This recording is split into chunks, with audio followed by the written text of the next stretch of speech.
Hello friends, welcome back to the new video. In this video guys, we are going to talk about how to change pattern in our Samsung phone. Guys, you want to change pattern, so guys you can change it. And guys, now let's see how to change pattern in our Samsung phone.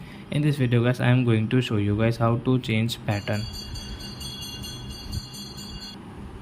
So guys, now let's see how to change pattern in our Samsung phone. So guys, first of all, open your phone setting to change pattern.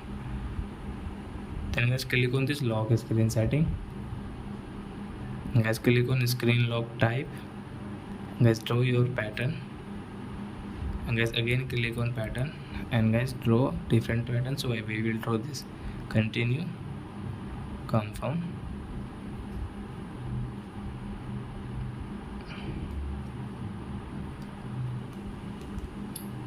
And guys, now you can see guys this incorrect pattern and guys new pattern. So I hope friends you have understood how to change pattern in our Samsung phone. So that's it guys, thanks for watching. Now we will meet on next video with new topic. Before going guys, please go and like my video, subscribe my channel. Bye bye friends.